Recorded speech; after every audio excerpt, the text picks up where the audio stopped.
Welcome to You, Me, and the Dogs, the podcast where we explore the wonderful world of dog ownership. Join me every Wednesday as my guests and I share personal stories, insights, and experiences, of course, with dogs. Today I'm taking a walk with Rogue One and owner Ashley, who is a dog trainer and also manages the Chaos CANINE on Instagram. So what made you want to be a dog trainer? So, funnily enough, I've always loved dogs. I started asking for a dog when I want to say about 4. Okay. And I decided that I was going to double down on my request. You know, dogs got to go. Double down on my request when I turned 7. And I actually got a no from my dad. At first, I got a note from my dad, and it was my mom and my grandma who actually went to the local rescue and got me a dog for my 7th birthday. So you waited 3 years. Yeah, I waited 3 years to get my first dog, and I got a dog from the shelter, and let me tell you what that was like. So. He was a really cool dog. I mean, definitely 10 points to him for being who he was. But we didn't know anything about his background. So we didn't know what he was going to become. We didn't know. Right. Which is what happened. Yes. That's something that happens often, actually, especially when you get dogs from rescues or from any type of unknown source where you didn't previously do your research. You don't really know what you're going to be working with. You have to observe them as they're growing up and see what you start running into, which is kind of difficult for the untrained eye. Right. I got for an 8-year-old. And I was a 7/8-year-old. So my dog at that age, luckily, I had family members who used to allow me around their dogs. My family was also from Jamaica and the islands, so that we had a very specific way that we spent our time with dogs, and they were mostly outside, which was something that my dad kept to. And right, but that's kind of, I want to say, kind of typical, like at least back in the day. Yeah, of course. I mean, I grew up in the 90s, tail end of the 80s, grew up in the 90s, and so yes, things were different. But I guess the thing I want to highlight is I had family members who had dogs that I would interact with, and we had some basic rules like don't touch the dog while it's eating, right? And things like that. So those were things that I did practice with the dog that I had, who actually was a dog that did not like being pet or touched or interacted with while he ate. He actually, he would bite you if you did. And, some people would say, oh, that's not a great first dog for a kid to have, right?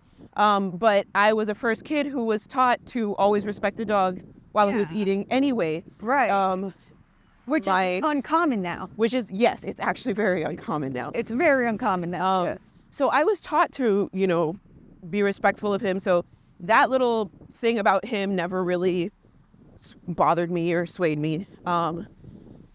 His friendliness or unfriendliness towards other dogs, I just used to observe it as, sometimes he's friendly, sometimes he's not. I wasn't obsessed with my dog being friends with everybody, and it kind of allowed me to observe and respect their behavior a little bit more. Right. I came up with management techniques as I got older, and I had slowly moved my dog into the house. I slowly had convinced my father that the dog belongs in the house. Right. And yes, after going through that process, he was still a dog that didn't like being touched when he was around his food. So I did condition him, which he was honestly thankful for. He was just like, oh, I have a space to sleep. For me, inside. Yeah. It doesn't have to be outside anymore. And I'm like, yeah, there you go, buddy. And what we would do is I had a routine where he would go target a mat when it was time for me to feed him. Place. Right. He would go target a mat when it was time for me to feed him, and I would put his food together and I would put it in there and call him so that he could go in and then leave him to eat. And then again, open the crate, have him target the mat so that I could pick up the food bowl. And, you know, that is how I worked with my dogs. Like 12 or 13. Yeah. So mind you, I watched a lot of Animal Planet, a lot of rescue stuff. And the thing I fell in love with was positive reinforcement and cooperative care. So that is how I sort of moved forward. And what made the most sense to me was not to try and change the fact that he was that intensely, you know, resource guardy over his food, just give him something that makes him manage it easier. And if anybody had ever approached him while he was eating and got like nipped at and went, oh my God, your dog is so mean. Like someone did say that to me once. And then I was just like, well, what did you do? Right. That's how I was. I would always ask, you know, like, my dog is also an individual. So what did you do first? Right, exactly. But a lot of people don't think that way. No, and it's something that I actually put into my dog training because the way that I learned dog training, I found is actually rather unique. Right. No, but yeah. What clicked? Like, do you know the moment you said, my dog is an individual? Because I think there are people that are like, that's a dog. Right. Right? Right. I always say they or him or, you know, because, I mean, I could tell you that I have had proof that my dog has feelings. Right. Is an individual, et cetera, et cetera. Right. So here was the thing. I think part of it started long before I got the dog. Okay. My mother told me that I was always very curious about animals in general. Whenever I used to ask other people about their dogs, I was asking them about who their dog was. I was never usually asking about, you know, hey, what does your dog do? You know, right? I was just like, okay, what do they like? What do they not like? You know? And so I think my perspective as a child, also I will mention that I am diagnosed autistic. So one of the traits is liking to have animal friends. Right. And I think it came a lot more so from my perspective towards animals already being that they are an individual. Right. You had like empathy for them or... Yes. Yeah. Very much so. I felt like it was simple to be around them, one, and then I noticed that they have likes and dislikes and all that other kind of stuff similar to the fact that I have likes and dislikes. Right. And my first dog, which his name was actually Sam, and we used to call him Uncle Sam. He was a Cocker Spaniel. So I grew up referring to a dog as an uncle to begin with. Right. like let's just, you know, put that part into perspective. I grew up treating a dog like an uncle to begin with. And, you know, the things that my uncle used to tell me, not my dog uncle, but, you know, just my uncle used to tell me was that, you know, don't do this to Sam because he doesn't like this. So I was also given that information as like dogs are beings that have likes and dislikes. So when I got my first dog, the whole likes and dislikes thing, you know, was apparent. It does make sense. It does make sense. It's alive. I mean, it experiences the world. I would imagine it has likes and dislikes.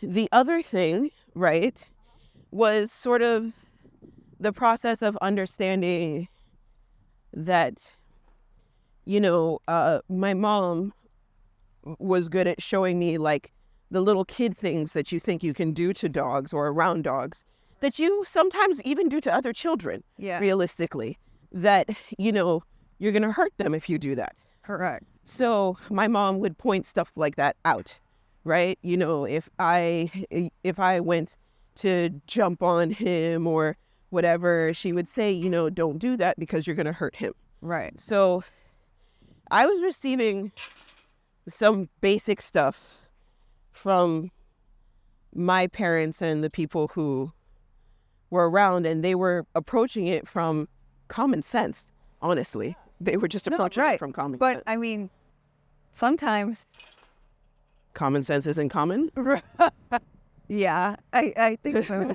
I respect the level of schooling that people do go through in terms of, you know, the certifications that trainers go through. Right.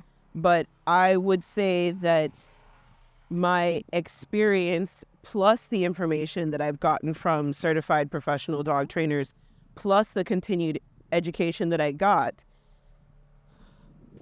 is what makes me unique, as opposed to, because dog training is not a cookie cutter scenario. No, I don't think so either. Um, And I think, I mean, I don't know if that's your opinion too, but I think, like, you train your dog when you're a puppy, right? And then a lot of people stop training. They're like, well, he learned his basics and that's it. Right, which isn't something that we even do with children.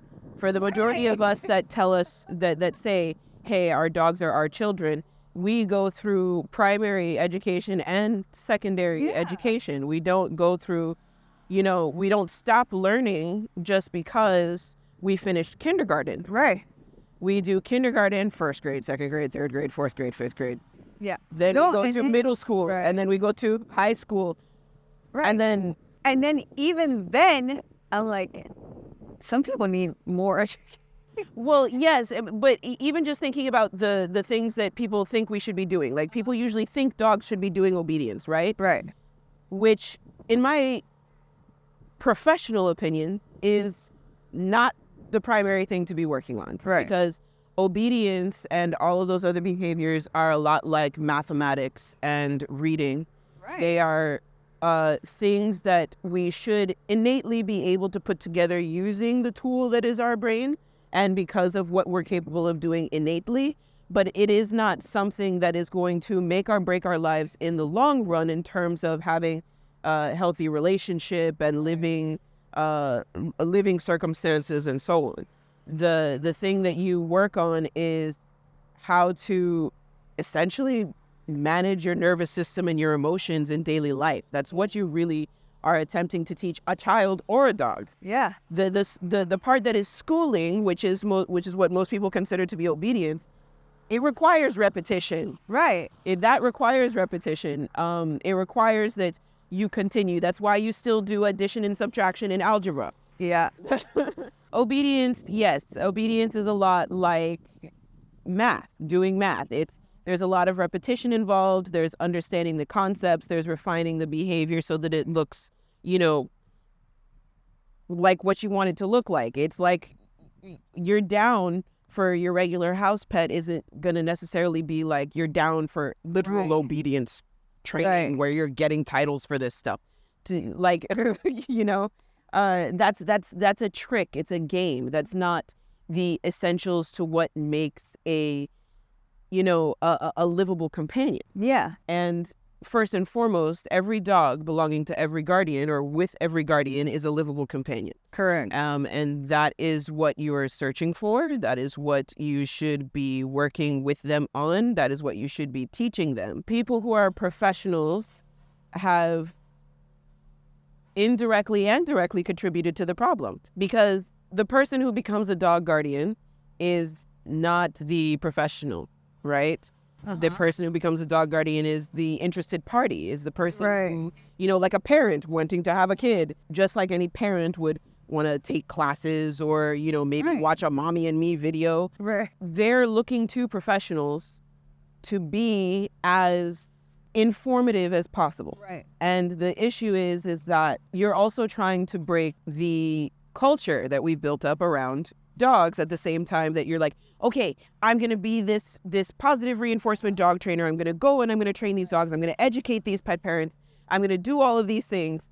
And realistically, what do you end up running into? Somebody who's just like, yeah, but I don't get it. Why does a dog need that? Right. Yeah, but I thought you were supposed to be a dog trainer. Yeah, but yeah. No, and then no, like boarding trains. I mean, no. I feel like some dogs do great with that. But then I think, I don't know, there's a disconnection. Board and train programs, for me, were a good idea in their inception, much like a dog park, without the appropriate foundation being laid to make it something that would actually work for the dog and or the pet parent. Right. That is my sincere opinion. I don't see huge issues with board and train programs when you're effectively using them to maybe help start up a person, because I don't see that as being entirely different from, like, if you think about it, like if you go to a breeder and get a puppy culture puppy. Right. You're getting a dog with some foundation basis in there. If there was someone who got a puppy and said, hey, listen, maybe I'm in over my head. Can a trainer at least give me a head start? Sure. But when the board and train gets marketed, it's almost marketed as though the job is going to get done for you. Right, exactly. And that's what I mean when we say we contribute to the problem. I know that there's certain programs that people go and they have a day where they train, right? And I do believe that a lot of it, you're training the dog, but you're also training yourself. And if you're not 100% in it... Right. Right. You're not going to learn? It's actually why in 2024 I am coming out with, it's basically like a before you actually get the dog program. God, that's awesome. Okay. Yes. Before you get the dog. Yeah. And it doesn't exclude, going to trainers. It's going to include things like, the breeds and, arousal management, things like that. What breed should you actually be looking for your circumstances? Right. It's going to include things. Right. It's going to be realistic, and it's going to include, like, because you're going to find that going to a trainer, the benefits there is the controlled environment, right? You're able to introduce the dog to a controlled environment where you can work with a professional on things that you have already at least been geared up and prepared for. You can go to a trainer when you hit hiccups because, maybe there's something going on with your dog's behavior that still a professional is going to be very useful for.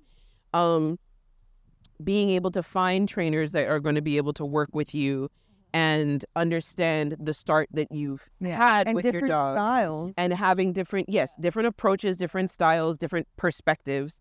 Basically being able to seek out trainers who there's a lot of trainers that, even though we're all dog trainers, we have niches. We have specializations that, make us good at what we do for what we're doing.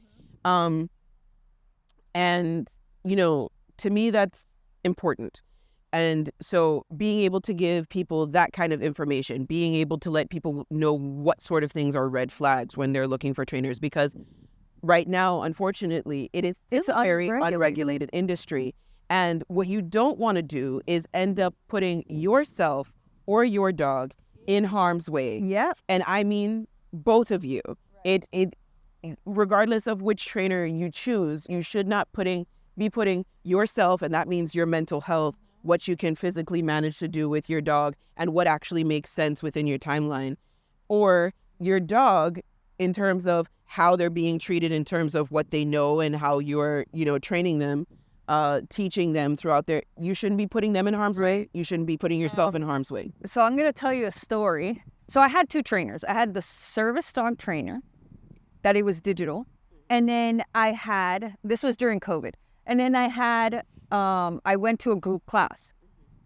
And one of the service dog trainer was like, let's film as much as you can. By coincidence, we went to the group training. Mm-hmm.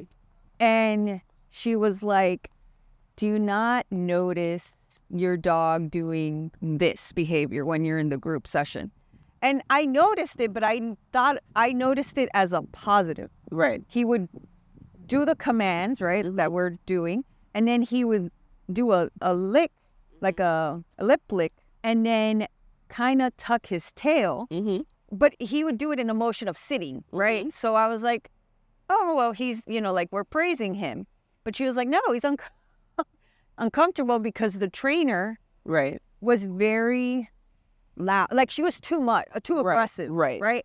And I didn't notice it, but I do know that he does way better with people that are not like noise. He doesn't really like. And there are dogs that are very much like that, right? Like I have 2 dogs in my house, and let's even talk about dogs of the same breed. I have 2 dogs in my house, both border collies, that hate the clicker. Really? They don't like hearing the clicker. They would rather train and me say yes and, pet them, nice job, good dog, and be very quiet and, just like, I think you're the best and give them love than click. They would prefer or use a different object in order to direct them. Whereas I also have other dogs that are just like, oh my God, I want to hear the click. So just because, a training person might be trying to approach it from a positive standpoint, you have to also pay attention to the dog's behavior in response to that person's. So when she told me that, the service dog trainer, she was like, just watch the video. And so I watched the entirety of the video and I was like, wow, because when you're at the moment, you're so focused on like, well, the trainer, we're doing this technique and whatever. Right. That your mind is kind of occupied on the mission that you're trying to get. Right. But then after that, I was like horrified. And even I felt this guilt, right? Because I was like, I failed Yanko. But obviously, you learn from it, right? Right. So now I'm very much in tune, with trying to understand what he wants. Right. So I think that's the other big part for anyone, for everybody. There's people who are good at creating behavior. There's people who are good at understanding behavior. And realistically, I think someone that you're bringing into your home to train your dog should be good at both. I think they should understand how they're affecting their dog, the dog in front of them, as well as knowing how to adjust specifically that dog's behavior, influence, the way they want the behavior to look, I should say, because sit is sit on any given day, but sit should look like this and this in this circumstance. Correct. It should be comfortable. Right. It should be a comfortable sit at home versus. Right. So I think we fight a lot of misinformation, one, by not being so absorbed in the part where we have to churn through clients quickly. I think if you have a larger community of trainers who are highly educated, who are offering, accessible services to people, as well as these training facilities who house multiple trainers that people can get matched with and go to, you're actually, first off, you're decreasing the overall workload for yourself as an individual. Yeah. Pet guardians save money on a lot in that respect too, because if you know exactly what to do for your dog before you get them and which trainers to go to, there's a lot of vet bills that you're not going to run into. There's a lot of spending excessive money on training because the first trainer, like I did have a client who spent $5,000 on a trainer that kept her dogs in a shed, that crank and yanked her dogs, and then had to spend an additional set of money on me backtracking all of that and then also implementing new stuff.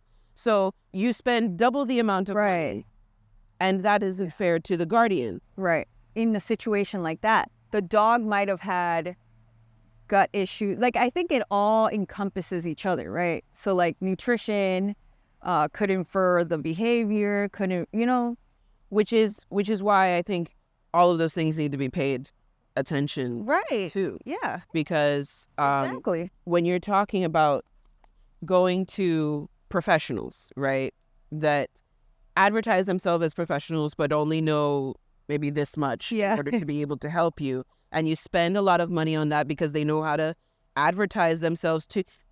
We sensationalize a lot of it for your own emotions. And realistically, the reason why my business is called the Chaos Canine is because, no, I'm going to tell you exactly what the whirlwind storm it is. Because you know what? I'm putting you in a position to either, one, make the decision.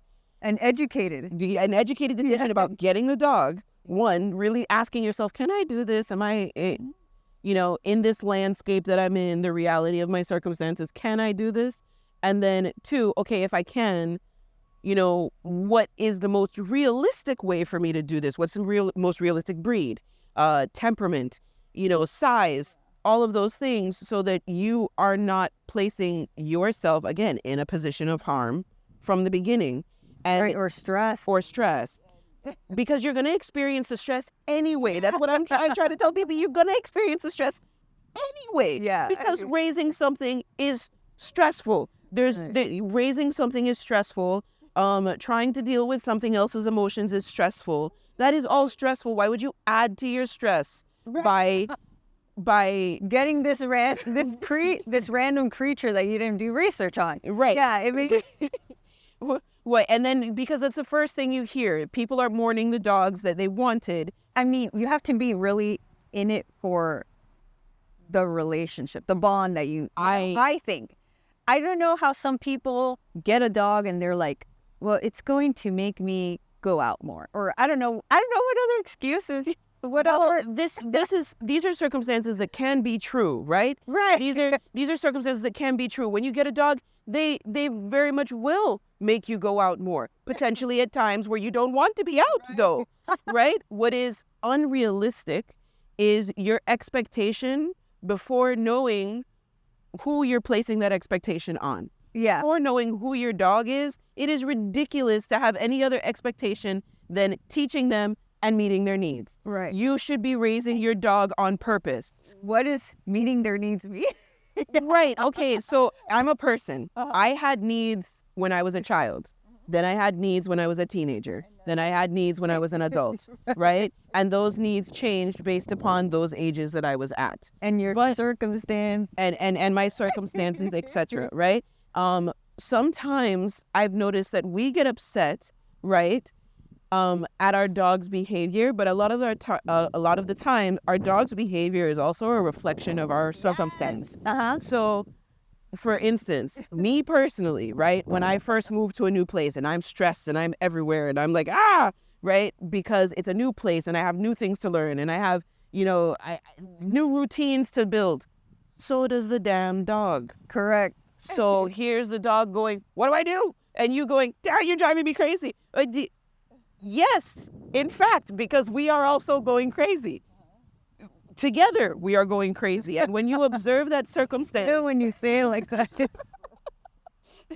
But it's true. That is the truth. Yeah, it is. Together, we are going crazy because this is new. We're both experiencing it. It's not you're experiencing it and you're the dog, so you're some sort of stone cold proof, whatever, that can't actually feel what's going on because you're experiencing it as a dog. Right. And I'm experiencing it as a person. And it's crazy for the both of us. Correct. So I think people haven't taken the time, or because of how crazy the landscape is, have not allowed themselves to take the time to actually observe it like that. Correct. And so when I talk about how I learned about dogs and dog training and finding out that, oh, look, if I pet my dog and my dog snaps at me, he's just telling me to go away rather than saying, oh, my God, you're such a bad dog. Why would you snap at me? I feed you. Like, if you were really in that situation, you'd probably want the consideration to be given to you as much as you want the dog to be giving you this consideration that it can't even possibly understand. I mean, another person at least has the advantage of knowing because it's the same species as you. Right. This dog is learning you much at the same pace and the same time that you're learning it from the day that you get them. Yeah. So I agree. If you're seeing something new manifest that's never manifested in the dog before, take your circumstances into consideration. Yeah. Again, the idea of thinking that the dog is meant as a commodity to you, as an item for you, rather than as a being that you're in a relationship with, because I'm gonna be real. Yeah, for real. I'm gonna be real. We are conditioned in this country to even see women as commodities. Yes. That we bring home, and it's supposed to clean the house for me and do this for me and do that for me. And that's nothing. The dog is there to, like, if you're a family, the dog is there, particularly golden retrievers, if a dog is there to entertain the children. The dog is there to entertain the children. It's there to make me laugh. It's there to lie by my feet and get my newspaper. Like, no. Did the dog sign up for this? Where's the contract that the dog signed that he said he was doing that? it's like in America, it's very much like, I can get this right now. Yeah. I can get this right now. If I want a dog, fuck the research. I'm just going to get, I want a husky. I'm going to get a husky. Right. And you get it. So you go to, and then you didn't even think about this dog you just got, right? Like, you know, a lot of people know that they can only blame themselves if they buy the wrong TV, right? Somehow they know they can only blame themselves if they buy the wrong TV. Like, I didn't read the reviews, right? I didn't read the reviews, and now I have this TV that I spent. I just wanted to be cheaper, but I guess that's what I get for being cheaper, right? Then all of a sudden they hit themselves over the head a million times. But there's so much surrounding your choices when you get a dog. There's so much surrounding your choices. And I won't talk about your ego sometimes when you're getting a dog, because sometimes somebody look at a dog and they look at some like cracked out dog and they're like, oh, I'm going to turn this into a real, and it's your ego talking. You're not thinking about the dog that you're looking at in front of you. That dog might be cracked out and also don't have no drive for anything right now, and you're going to have to work on that. Are you ready to do that? right. No, and then I mean, depending, like you were saying earlier, if you get a dog from a shelter, the dog was in a shelter in a very loud environment. They were probably shy. They were like, that's not their real being, right? They were in fly or flight, Their emotions that you observed are conditional to their circumstance. Correct. So then when 3 months later, when it's like, oh, hey, I got used to this place. yeah, Now I can come out of my shell. right. Oh, now you're seeing the truth is all that happened. And realistically, Oh, it is true. now you're seeing the truth is all that happened. You're seeing a dog that you've placed in a position of comfort where they no longer have to worry about this, that, the other, and the other. And you're seeing who this dog is without having to think about full-on survival. Right. Okay? This dog is no longer having to worry about life or death. He is in a state where he should be maintaining life and can be himself. Okay. Now you're going to see every good, bad, ugly thing that the dog has inside of him. Everything that he doesn't know that you thought maybe he did know, he's going to show it to you right now. Like, or in the next couple of months. right. Just like when puppies that turn into teenagers. Yes. You ever seen a little kid when they're just like, they're like in that stage where they're 6, 7, 8, 9 even sometimes. And you're just like, oh, my kid, she's the best kid. He's the best kid. They're the best kid. Right. And then all of a sudden they hit 13 and you wonder what the hell happened. Right. Bro, okay. The hormones started surging. They've entered a new developmental phase of their life. And what's going to be happening is that they're going to start acting all kinds of ways that you weren't prepared for. The question isn't, how do I get them to keep listening to me? Right. The question is, how do I help them through this stage of their life while still maintaining their skills that we know are necessary? Right. Does that mean... And also not because I've also seen, like when you talk about obedience or whatever, depending on the owner and the trainer, I guess, right? Or like what you see online or whatever, they try to change the dog, right? Like I've seen people that are like, I want my dog to act like a Malinois. And you're like, well... Your dog is not a Malinois.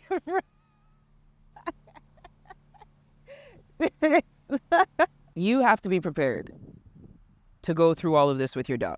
That is what you are signing up for. You're not signing up for, let me get a dog, teach it obedience before every other pet parent, and look the best, and, never have to go through any trials and tribulations in my entire dog life after I have trained the dog everything before it turns 4 months old. And, 4 months. There's some people that are on that. Oh, yeah, I agree. Okay, they're on that thing where they're just like, you see my dog and it's perfect obedience at 4 months old, and it's just like, yeah, but imagine when that dog messes up. Like, what is it gonna get? Right. Well, that's the point. Right. Know the fact from the beginning, your dog is going to mess up. So are you, and it's going to be one wild ride. Yeah. And and like you were saying, it's a mirror of you. Yeah. You know, it's good. It's very in tune with like feelings and. Funny because the training isn't just about, like we were saying, it's not just about getting the obedience. It's about building a relationship. Being a guardian isn't just about the training. It's about building a relationship. So training needs to include, how do you build a relationship with the dog? Yeah. In order to do that, you would have to know dog behavior. So let me ask you a question. Because I agree with you, and I really like the word guardian. I say responsible dog owner because you're trying to, you're trying to be responsible. It's not, why guardian? Like for you, like what? So that's a deep conversation, but the long story short, someone who is a guardian is someone who is there to guide someone, as well as someone who has something else's best interest, or who is meant to have someone else's best interest. They are meant to take care of their needs. They are meant to. Being an owner is just being in possession of something. And no, right. And I mean, so when I think about, is that how dogs are viewed right now within the law, within everything? Yes, they're viewed as a form of property. Exactly. But which I really dislike. Me as a person with melanation have an issue. Yeah. With considering something else that is alive property. Correct. And I agree 100% with that. Right. They are not property to me, not to mention you can misuse and mistreat your own property. Exactly. For whatever reason. And at the end of the day, you're the one who has to sit there and be like, well, whatever, I can do whatever I want to it because it's my property. Right. It doesn't acknowledge them as sentient. Okay, but it becomes difficult, right? Because like I always treated things with respect, right? That like for me, my parents were like, we worked to get this. You should respect it, regardless if it's a thing, a person, space, anything. Right, yes. But I also know that culturally we come from very different places. I was not taught to disrespect things that I got because of the fact that I might not be able to get it, which still comes from an area where our families came into a space and needed to know how to survive, and they cannot afford to be getting you this and that and the other anytime you break it. But somebody who has the privilege to do whatever have you is not necessarily always all the time going to take care of something that is a possession. I'm not saying that shouldn't. No, right. Like I was taught very much like, hey, we might be able to buy you another one, but you shouldn't, like, this is special, right? Anything you got was special. Right. And on top of it, even if you could be, given this thing, it is still something that is a gift, and they're acknowledging it like that. But there's a lot of things that with our dogs, right? Yes, it is sensible for a person to take care of something that they purchased and, if they want to keep it running.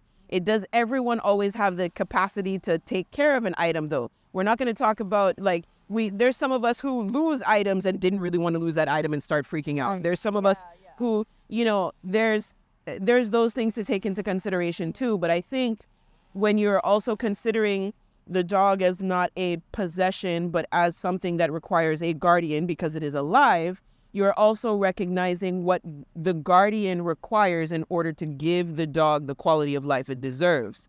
When you think of the dog as a possession, you are the one who has to invest in your possession. Right. You are the one who has to spend all of this money, which would then tie being a good guardian, right? Like being a good possession owner to somebody who has funding. And that's not necessarily true because it takes so much more than just ownership. Right. And I don't believe that you need to have money in order for you to have a really good bond with your dog, a good behaved dog. Like, right. Or giving them what they require. Right. But what you're going to do is sweat equity. Right. Like we were saying, it's a being with feelings. It can't exactly be compared to a motorbike. We hope you enjoyed today's episode. If you want to know more about our guests, read the show notes down below. Please hit the subscribe button if you liked us, and it would be even better if you would leave us a review. See you next Wednesday.